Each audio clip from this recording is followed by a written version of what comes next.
Classes में आप लोगों का स्वागत करता हूं। आज हम लोग पढ़ेंगे क्लास 12 के फिजिक्स चैप्टर 2 गॉस का प्रमेय। जो कौन सा चैप्टर पढ़ रहे थे? वैद्युत फ्लक्स तथा गॉस का प्रमेय। तो वैद्युत फ्लक्स के बारे में हम लोग पढ़ चुके हैं और गॉस का प्रमेय भी हम लोग पढ़ चुके थे। आज हम लोग पढ़ेंगे गॉस के प्रमेय का निगमन। ठीक है, क्या कहते हैं कि जो व्यक्ति संघर्ष से परिचित नहीं होता, संघर्ष हमारे जीवन में बहुत ज्यादा इंपॉर्टेंट है, इसे ध्यान दे लेना। जो व्यक्ति संघर्ष से परिचित नहीं होता, इतिहास गवाया हुआ व्यक्ति कभी चर्चित नहीं होता।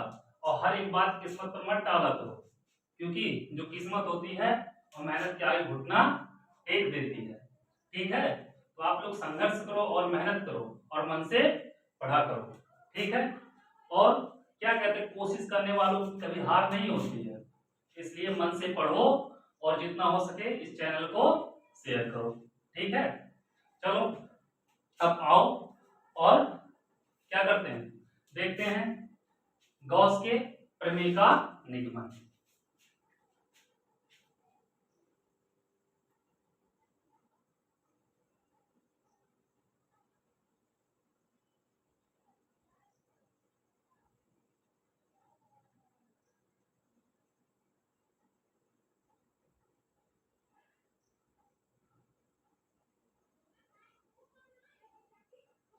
गॉस के प्रमेय का निगमन देखेंगे। तो गॉस के प्रमेय के निगमन के लिए मान लिया, क्या मानेंगे, एक स्थिर बिंदु आवेश है। एक स्थिर क्या है?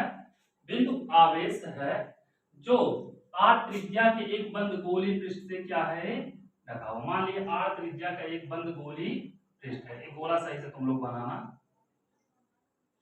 जिसकी त्रिज्या कितनी है, एक बंद गोली पृष्ठ में रखा हुआ है जिसकी त्रिज्या कितनी है, r है। ठीक है, तो लिखेंगे, मन करेगा आप लोग लिख लेना। ठीक है, क्या लिखना, लिख दें या बोल दें, जो मतलब लिख दे रहे हैं, लिखना। माना एक स्थिर बिंदु, माना एक स्थिर बिंदु आवेश Q है जो r त्रिज्या के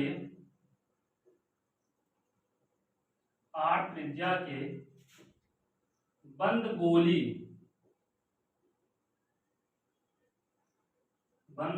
पृष्ठ से घिरा है।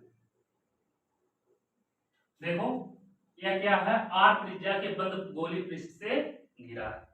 ठीक है, तो क्या करेंगे, अब यहां पे अगर हम देखें, यह बिंदु आवेश Q है, अब इसका बंद गोली पृष्ठ है जिसकी त्रिज्या क्या है, r है। अब इसका एरिया वेक्टर, अगर इस बिंदु पर हम देखें, इसका एरिया वेक्टर जो देखेंगे उसकी दिशा इधर होगी, इसका वैद्युत क्षेत्र की दिशा अगर देखें तो ये इधर होगा। यहाँ पर थीटा जो होगा, थीटा कितना होगा, 0 हो जाएगा। दोनों के बीच में थीटा क्या होगा, 0 हो जाएगा। यहां से लिखेंगे बंद पृष्ठ से गुजरने वाला कुल वैद्युत फ्लक्स क्या होगा, फाई होगा, फाई ई बराबर क्या होता है, ई ए कॉस थीटा हो जाएगा।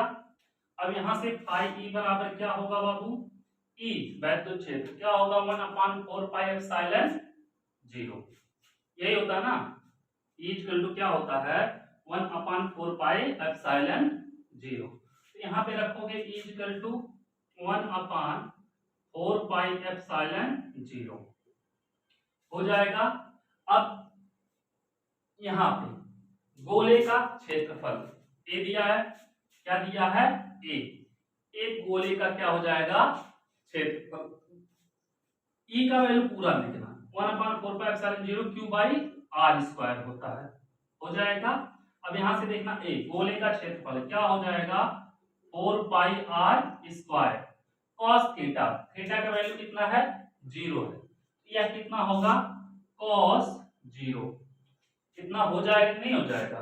इतने में कोई दिक्कत नहीं है। देखो बंद पृष्ठ मतलब यह जो पृष्ठ बंद है इससे गुजरने वाला जो कुल वैद्युत फ्लक्स होगा फाई ई होगा, और फाई ई बराबर ई cos थीटा होता है।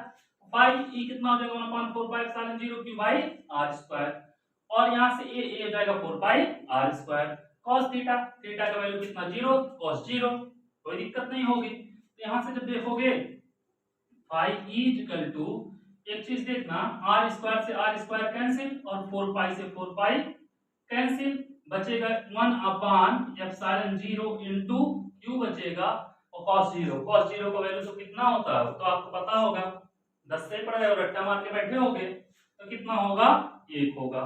तो फाई ई इक्वल टू 1/एप्सिलॉन 0 इनटू क्यू, यही होता है गॉस का प्रमेय। तो ये हो गया इसका नियम। इस तरह से हम कर सकते हैं। आया समझ में? कोई दिक्कत नहीं होना चाहिए, कोई दिक्कत नहीं होना चाहिए, आपको अच्छे से समझ में आ गया होगा। अब क्या करो, इसको नोट कर लो या स्क्रीनशॉट ले लो, ठीक है।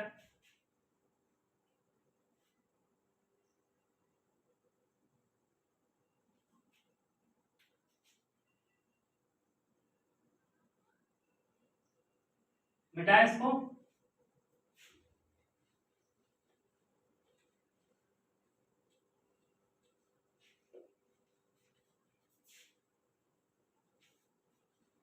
अब इसके बाद आता है गॉस के नियम का अनुप्रयोग।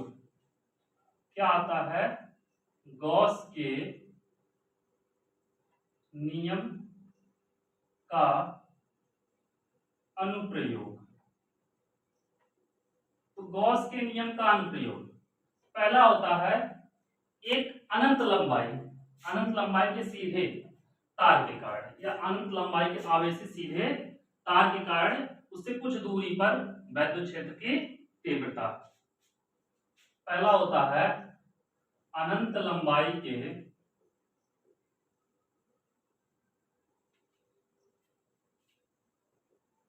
आवेशित सीधे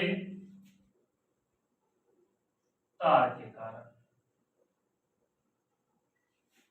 उत्पन्न वैद्युत क्षेत्र की तीव्रता।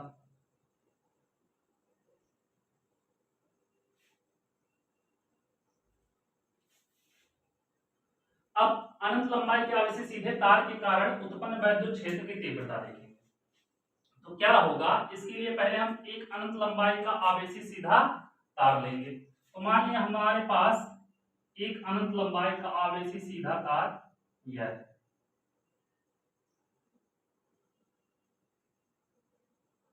इसका आवेश तो आवेशित तार हो जाएगा।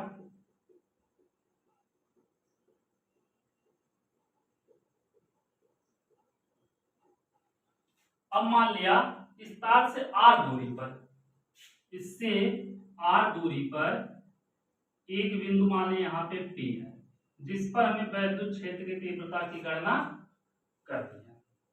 कितना समझ में आया? तो अगर हम गॉस का प्रमेय लगाएंगे तो गॉस के प्रमेय को लगाने के लिए सबसे पहले हमें जो वहां पे पृष्ठ जहां पे वैद्युत फ्लक्स निकालेंगे, वैद्युत क्षेत्र की तीव्रता निकालेंगे, वहां पे क्या होगा, गॉस के प्रमेय लगाने के लिए एक बंद पृष्ठ होना चाहिए। क्या होना चाहिए? बंद पृष्ठ होना चाहिए।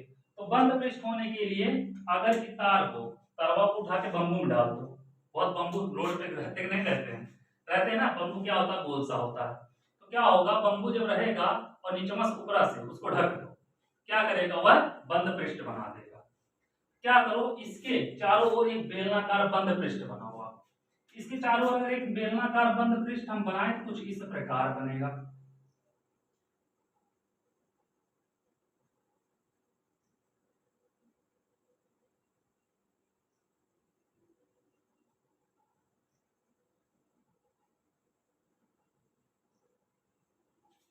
ये हो जाएगा बेलनाकार बंद पृष्ठ।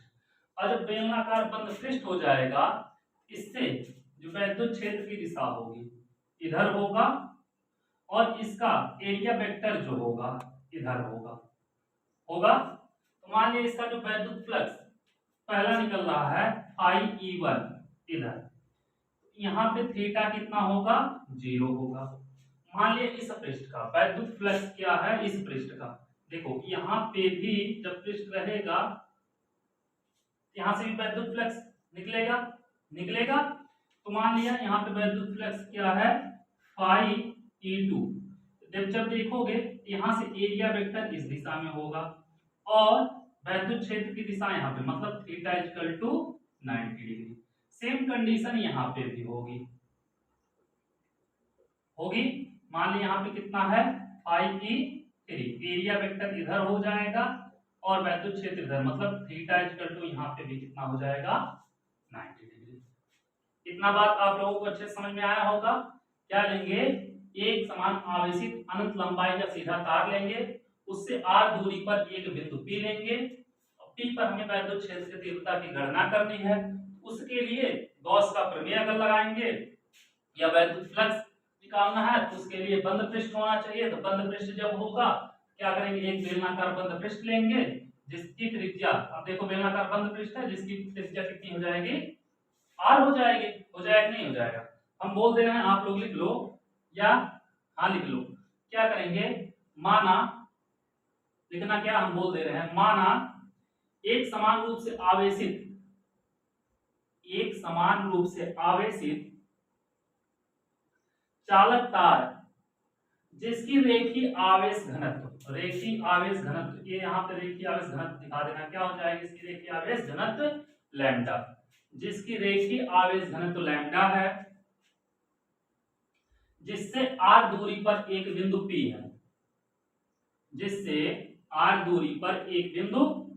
है, जिस पर हमें वैद्युत क्षेत्र की तीव्रता की गणना करनी है। तो गॉस के प्रमेय से अगर देखोगे, नहीं तो लिखना बेलनाकार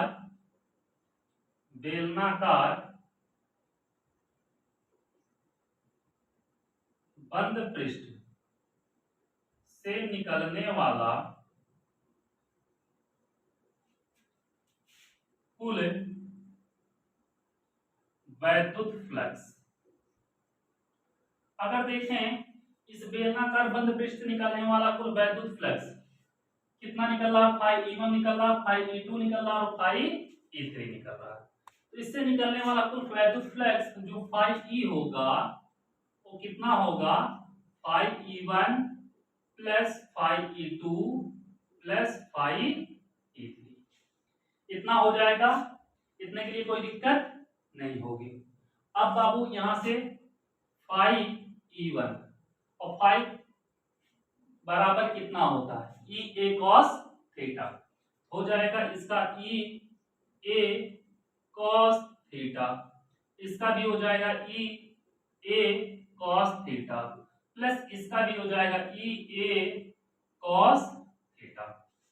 कर लोगे, यहाँ पे जो फाई 1 है इसका थीटा कितना है 0 है, यहाँ पे रख दो phi E equal to E into A cos 0 plus E into A cos phi E2 theta कितना 90 है, फाई E3 थीटा कितना है 90 डिग्री, यहाँ पे भी तो कितना हो जाएगा E A cos 90 plus E A cos 90, इतना कर लोगे आप लोग। अब आप लोगों को पता है cos 90 का वैल्यू कितना होता है, cos 90 का वैल्यू कितना होता है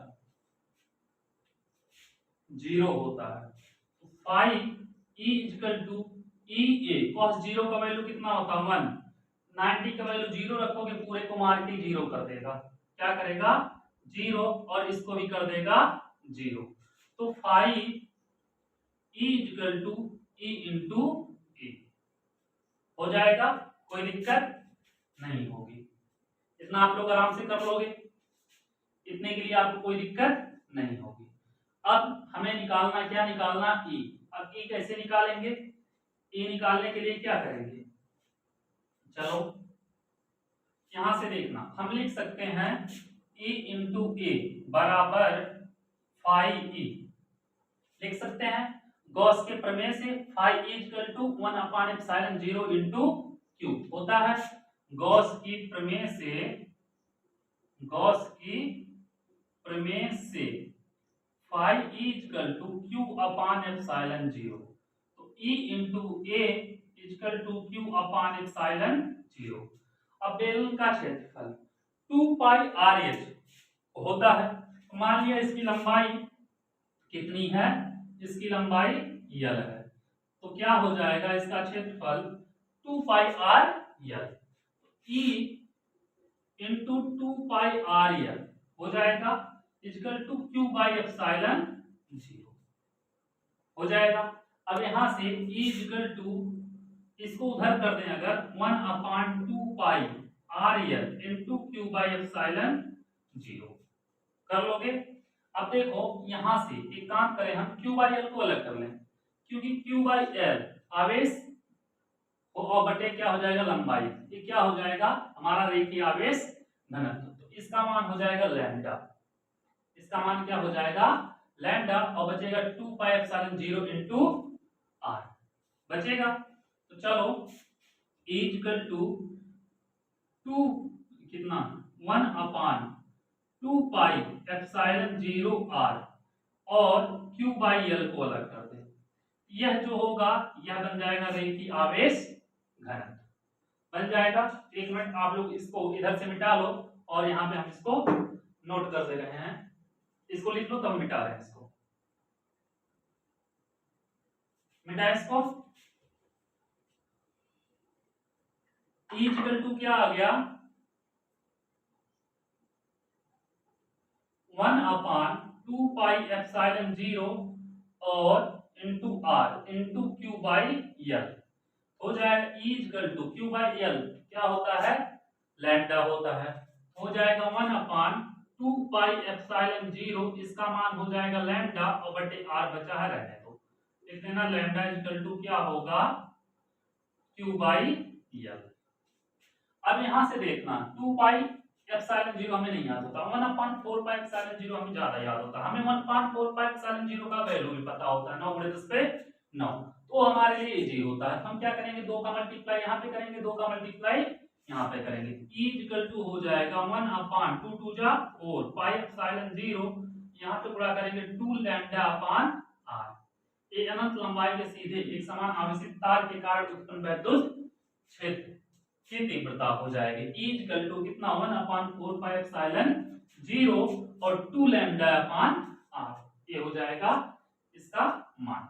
इसको क्या करो आप लोग पूरे अच्छे से नोट कर लो और कम से कम 2 बार बैठ के इसका डेरिवेशन करना, ठीक है, क्योंकि बहुत इंपॉर्टेंट टॉपिक है और यह आना आपके लिए बहुत ज्यादा ही जरूरी है। इसके बाद हम पढ़ेंगे हम लोग अनंत विस्तार के समतल आवेशित चादर के कारण और फिर गोले के कारण पढ़ेंगे, ठीक है। चलो इतना हो गया, आप लोग क्या करो चैनल को जितना हो सके शेयर करो और सब्सक्राइब करो, ठीक है। Thank you so much.